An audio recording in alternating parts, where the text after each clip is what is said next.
কম্পাসকে জিম্মি করে বিহানকে বিয়ের প্রস্তাব দিল মোনালিসা। হ্যাঁ বন্ধুরা, এমনটাই দেখা যাবে। বিস্তারিত জানতে ভিডিওটিতে লাইক দিয়ে চ্যানেলটি সাবস্ক্রাইব করে শুরু থেকে শেষ অবধি দেখতে থাকো। গল্পের শুরুতেই দেখা যাবে অঞ্জনা মেঘমালার কাছে বলতে থাকে, তোমার কাছে আমি অনেক কৃতজ্ঞ মা। যখন আমার মেয়েটা এত বিপদে ছিল তখন তো তুমি আমাদের পাশে দাঁড়িয়েছিলে, আমাদের দুজনকে দেখাশোনা করতে, আমাদের দুজনের ভালো মন্দ সমস্ত কিছু তুমিই দেখতে। তোমার প্রতি আমরা সত্যি অনেক কৃতজ্ঞ। তোমার মতো যা, আর এই যে রশ্মিকা, এই মেয়েটার মতো ননদ, এই দুইটি পাওয়া অনেক ভাগ্যের ব্যাপার। আমার মেয়েটা অনেক ভাগ্য করে তোমাদের মতো যা ও ননদ পেয়েছে।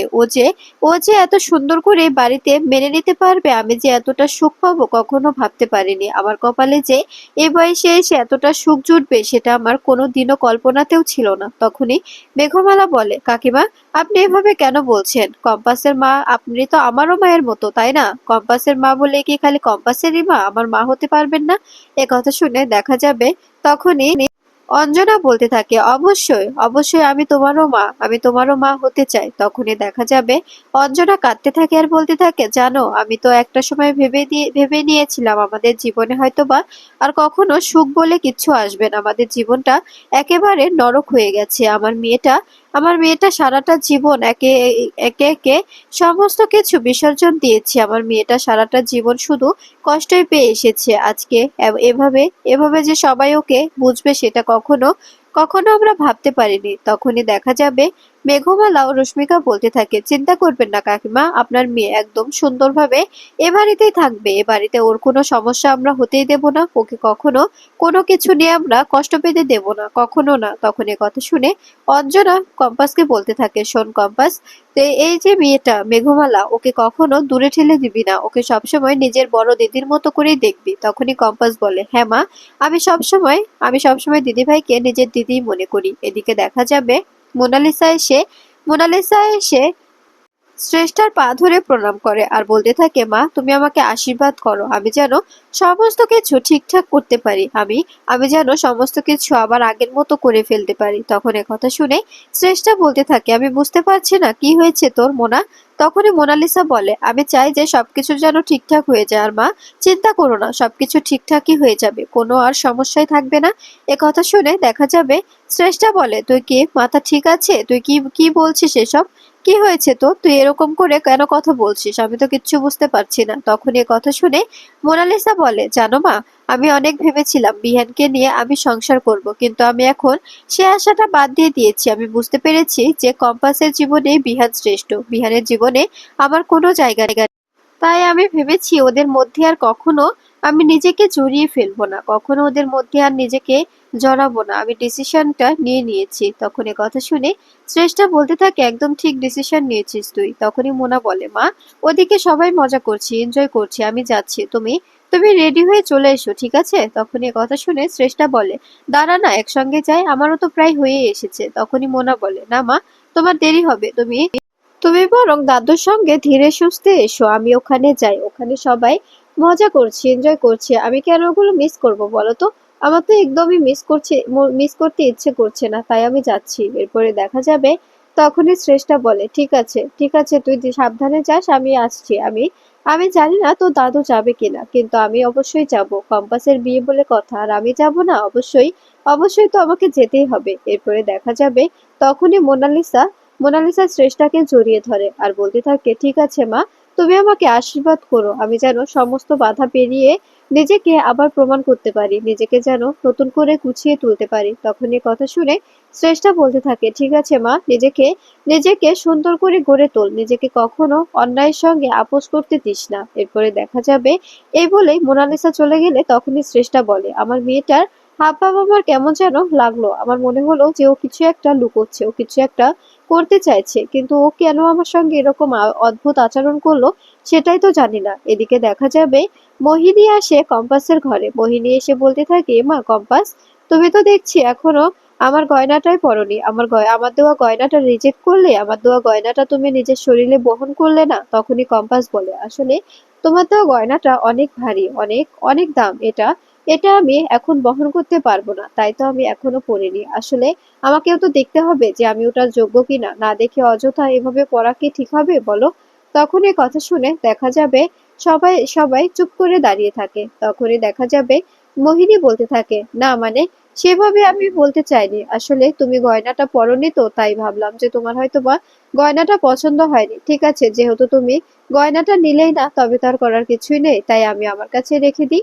এই বলে গয়নাটা নিজের কাছে নিয়ে নেয় মোহিনী, আর মনে মনে বলতে থাকে যে ভালোই হলো, তুমি, আমি জানতাম গয়নাটা নেবে না, তার কারণেই তো এত এক্সপেন্সিভ গয়নাটা তোমাকে আমি দিয়েছিলাম। আমার বিশ্বাস ছিল যে তুমি কিছুতেই কিছুতেই আমার দেওয়া গয়না নেবে না। এরপরে দেখা যাবে এই বলেই মোহিনী চলে গেলে তখনই মেঘমালা বলে, অদ্ভুত মেয়ে বলতে হবে, আসলে অদ্ভুত।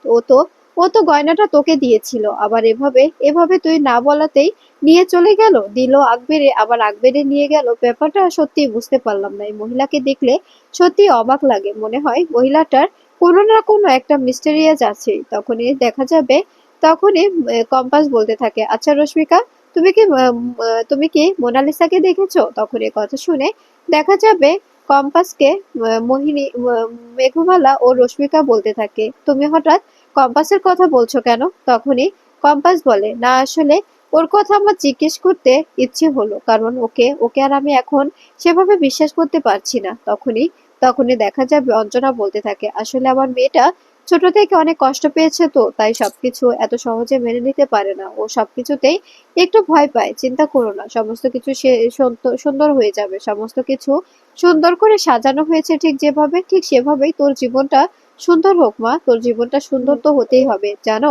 ছোটবেলা থেকে আমার মেয়েটা খেয়ে না খেয়ে অন্যের জন্য লেখাপড়া করেছে। আমার মেয়েটা দিনরাত এক করে দিয়েছে শুধুমাত্র অন্যের জন্য লেখাপড়া করে অন্যকে ডিগ্রি এনে দেওয়ার জন্য। এরপরে দেখা যাবে এ কথা শুনে তখন কম্পাস বলতে থাকে, মা তুমি কেন চিন্তা করছো? কোনো চিন্তা করবে না, সবকিছু ঠিকঠাক হয়ে যাবে। কেন ভাবছো বলো তো? তখনই মেঘমালা বলে, আমি আমি বুঝতে পারছি না কাকিমা, আপনি কেন এতটা টেন্স হয়ে পড়ছেন? একদম একদম টেন্স হয়ে পড়বেন না, আপনার শরীরটা খারাপ করবে তো। আমি চাই না আপনার শরীরের কোনো ক্ষতি হোক, আপনার শরীরটা আমাদের ঠিক রাখা দরকার। এরপরে দেখা যাবে তখনই কম্পাস বলে, আমি মোহিনীর ব্যাপারেও দেখছি, ওর ব্যাপারেও আমি সমস্ত ব্যবস্থা করছি। এরপরে দেখা যাবে এদিকে এদিকে সবাই মিলে নাচ গানের ব্যবস্থা করেছে। তখনই সেখানে আসে মুক্তি ও সেনাপতি। সে শুরুতেই নাচতে শুরু করে পৃথা ও ঋতুজা। এরপরে দেখা যাবে পৃথা ও ঋতুজাকে দেখে সবাই খুশি হয়ে যায়, সবাই পৃথা ও ঋতুজার নাচ দেখতে থাকে। এদিকে দেখা যাবে মুক্তি ও সেনাপতি এলে রুদ্র বলতে থাকে, মুক্তিমাসি এসো এসো, তুমি বসো, এভাবে দাঁড়িয়ে থেকে আমাদের আমাদের বাড়িকে অসম্মান করবে না। এরপরে দেখা যাবে এই বলে মুক্তি ও সেনাপতিকে চেয়ার দিয়ে বসিয়ে দেয় রুদ্র। এদিকে দেখা যাবে নাচতে শুরু করে দিয়েছে ঋতুজা ও পৃথা। এরপরে তখনই মুক্তির গায়ে গয়না দেখে মেঘমালা রশ্মিকাকে বলতে থাকে, এই রশ্মিকা, দেখো না এই যে মুক্তিমাসি কত কত এক্সপেন্সিভ গয়না পরে এসেছে। এই গয়নাগুলো উনি কোথা থেকে কিনছে বলো তো?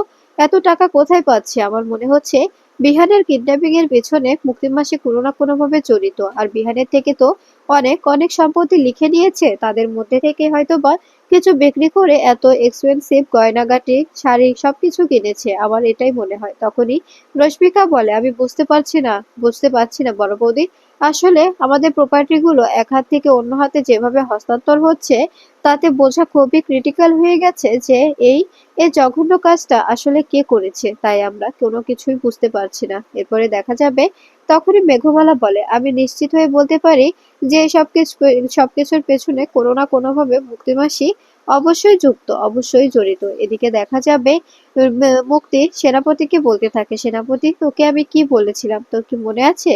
তোকে আমি যেটা বলেছিলাম সেটা যে করে হোক তোকে কিন্তু সম্পূর্ণ করতে হবে। যে করে হোক এ বাড়িতে আমাকে ঢুকতেই হবে। তাই তোকে যেটা বলেছি সেটা তোর যেভাবে হোক করা দরকার, তোকে করতেই হবে। এরপরে দেখা যাবে সবাই মিলে নাচ গান উপভোগ করতে থাকলে তখনই রশ্মিকা বলে, আসলে আসলে আমাদের বাড়িটা অনেক সুন্দর করে সাজানো গোছানো হয়েছে। এরপরে সেনাপতি এসে রশ্মিকার পাশে বসে আর বলতে থাকে, আসলে রশ্মিকা, তোমার সঙ্গে আমার কিছু কথা ছিল। আসলে আমি কলেজটা চেঞ্জ করতে চাইছি। তখনই রশ্মিকা বলে, কিন্তু তাতে আমি কি করব? তখনই সেনাপতি বলে, আসলে তুমি যদি কোনো সাজেস্ট করতে, কারণ তুমি তো কোনো নোবেল ফিউচার অফ কলেজের কোনো শাখাতেই পড়ো না, তুমি তো পুরো একটা ভিন্ন অন্য কলেজে পড়ো, তাই না? তাই বলছিলাম যদি তুমি আমাকে কোনো একটা ব্যবস্থা করে দিতে পারতে, কোনো একটা প্ল্যান দিতে পারতে ভালো হতো। তখন এই কথা শুনে দেখা যাবে তখন রশ্মিকা বলতে থাকে, আসলে আসলে আমি তো আর্টস নিয়ে পড়ি আর তুমি তো ইঞ্জিনিয়ারের স্টুডেন্ট, তুমি কেন ইঞ্জিনিয়ার ছেড়ে এরকম আর্টসের স্টুডেন্টের সঙ্গে পড়াশোনা নিয়ে কথা বলছো, বুঝতে পারলাম না আসলে। তখনই সেনাপতি বলে, আসলে এখন আর ওসব নিয়ে আমার দ্বারা কিছু হবে না, এখন আমি তাই ডিসিশন নিয়েছি ইঞ্জিনিয়ারিং ছেড়ে আমি আর্টস নিয়ে পড়াশোনা করব। এরপরে দেখা যাবে ওখান থেকে উঠে মুক্তির কাছে এলে তখন মুক্তি বলতে থাকে, যে করে হোক তোকে কিন্তু কাজটা সম্পূর্ণ করতে হবে, এই বাড়িতে আমার ঢুকতেই হবে, যেভাবেই হোক ঢুকতেই হবে, এই কথাটা যেন তোর মাথায় থাকে। এরপরে দেখা যাবে তখন এ কথা শুনে সেনাপতি বলতে থাকে, ঠিক আছে মা, এতটা প্রেশার দিও না যাতে করে আমার নিজেরই সমস্যা হয়ে যায়। এরপরে দেখা যাবে বড় রুদ্র ও মেঘমালাকে স্টেজে ডাকে রশ্মিকা। রশ্মিকা বলতে থাকে, এখন আমার বড় বৌদি ও বড়দা ভাই নাচবে, সবাই আমার বড় বৌদি আর বড়দা ভাইয়ের নাচ দেখে মুগ্ধ হয়ে ওদেরকে হাততালি দেবেন। এরপরে দেখা যাবে তখনই রুদ্র ও মেঘমালা দুজনে নাচ গান শুরু করে দিয়েছে। তখনই মেঘমালা ও রুদ্র নাচতে থাকলে সবাই অনেক খুশি হয়ে যায়। রশ্মিকা মনে মনে বলতে থাকে, সত্যি আমাদের বাড়িটা যদি সবসময় এভাবেই থাকতো, সবসময় এভাবেই হাসি খুশিতে মেতে থাকতো, তবে আর কোনো ঝামেলাই থাকতো না। এদিকে ঋতুজা বরাবরই প্রান্তিকের কথা মনে করতে থাকে আর তার সেই ছোটবেলার হারিয়ে যাওয়া সন্তানের কথা। এরপরে দেখা যাবে অখিলেশ দূর থেকে সমস্ত কিছুই লক্ষ্য করে। তখনই পৃথা বলে, কি হয়েছে দিদি ভাই, তুমি এভাবে কেন কাঁদছো, তোমার চোখ দুটো একদম জলে ছলছল করছে, কি হয়েছে আমাকে বলো। তখনই দেখা যাবে তখনই ঋতুজা সমস্ত কিছু পৃথাকে বলে দিলে পৃথা বলতে থাকে, দিদি ভাই তোমাকে তো বুঝতে হবে যে শুভ আমাদের মাঝে থেকে হারিয়ে গেছে, এখনো জীবিত আছে কি মৃত আমরা কেউ কিচ্ছু জানি না, কোথায় আছে কি করছে সত্যি কেউ কিছু বুঝতে পারি না। তখনই দেখা যাবে এ কথা শুনে তখনই ঋতুজা বলতে থাকে, ছোট, আমার কেমন যেন মনে হয় যে প্রান্তিকের সঙ্গে আমাদের কোনো যোগসূত্র আছে, তা না হলে ও আমাদের ফ্যামিলির জন্য যা সব করছে, আমাদের ফ্যামিলিকে যেভাবে হেল্প করছে, সেটা কি আর যে সে করবে বলো তো। তখনই দেখা যাবে অখিলেশ বলে, আচ্ছা ঋতুজা, কম্পাসের সঙ্গেও তো আমাদের কোনো রকম কোনো রিলেশনশিপ ছিল না, তারপরেও কম্পাস কিন্তু আমাদের প্রোটেক্ট করার জন্য নিজের জীবনটা অবধি দিয়ে দিয়েছিল, তবে কেন তুমি এরকম করে বলছো বলো তো। তখনই দেখা যাবে এ কথা শুনে ঋতুজা চুপ হয়ে যায়। পৃথা বলতে থাকে, দাদা তো একদম ঠিক বলেছে দিদি ভাই, তোমাকে শক্ত হতে হবে, তুমি যদি এভাবে ভেঙে পড়ো তবে কি করে হবে বলো, তোমার ভেঙে পড়াটা আমরা কিছুতেই মেনে নিতে পারবো না। এদিকে দেখা যাবে রুদ্র ও মেঘমালার ডান্স শেষ হয়ে গেলে তখনই খুশি হয়ে যায় সবাই, খুশি হয়ে সবাই হাততালি দিতে থাকে। এরপরে দেখা যাবে রশ্মিকা বলতে থাকে, এবার এখানে পারফরমেন্স করবে আমার দুজন ফ্রেন্ড, ওরা ওরা এখানে পারফরমেন্স করতে আসছে। এরপরে দেখা যাবে সবাই মিলে আবার বসে পড়লে তখনই রশ্মিকার বন্ধুরা নাচতে শুরু করে দেয়। এরপরে দেখা যাবে রশ্মিকা বলতে থাকে, একদম একদম ঘাবড়াবি না, সুন্দর করে নাচবি, কেউ যেন তোদেরকে না বলতে পারে যে নাচটা খারাপ হয়েছে। এরপরে রশ্মিকা মেঘমালাকে বলতে থাকে, বৌদি তোমার নাচটা জাস্ট দেখার মতো হয়েছে, অনেক সুন্দর হয়েছে। এরপরে দেখা যাবে রশ্মিকার বন্ধু নাচতে শুরু করে দেয়। এদিকে বিহান রেডি হয়ে নিয়েছে নিচে যাওয়ার জন্য। ঠিক তখনই বিহানের সামনে একটি ছোট্ট ছোট্ট কাগজের টুকরো এসে পড়লে তখন বিহান সেটা খুলে দেখে, সেখানে লেখা আছে যে পেছনের বাগানে আসুন, আপনাকে অ্যানিভার্সারির গিফট দিতে চাই, আপনাকে অ্যানিভার্সারির গিফট দেবো, তাই পেছনের বাগানে এসে আমার সঙ্গে দেখা করুন। তখন এই কথা শুনে দেখা যাবে বিহান বলতে থাকে, তার মানে কম্পাস এত দূর অব্দি চলে গেছে, ওর ওর পেটে পেটে এত কিছু, ও তো একবারও আমাকে জানালো না। এরপরে দেখা যাবে এ কথা শুনে তখনই এদিকে কম্পাস রেডি হচ্ছে নিচে যাওয়ার জন্য। ঠিক তখনই কম্পাসে একটি চিরকুট দেখতে পায়, চিরকুটে সেম একই লেখা, পিছনের বাগানে আসো, তোমাকে অ্যানিভার্সারি গিফট দেওয়া হবে। তখন বললাম যে একটু আমার ঘরে এসো, কিন্তু এলে না, তখন এলে তো জাহামরি কিছু হয়ে যেত না, তখন তো এলে না, এখন প্লিজ এসো, তা না হলে আবার নিচ থেকে ডাক পড়বে। এরপরে দেখা যাবে কথা শুনে কম্পাস বলতে থাকে, এবার আমাকে যেতে হবে, যেহেতু বিহেন স্যার ডেকেছে, যেতেই হবে।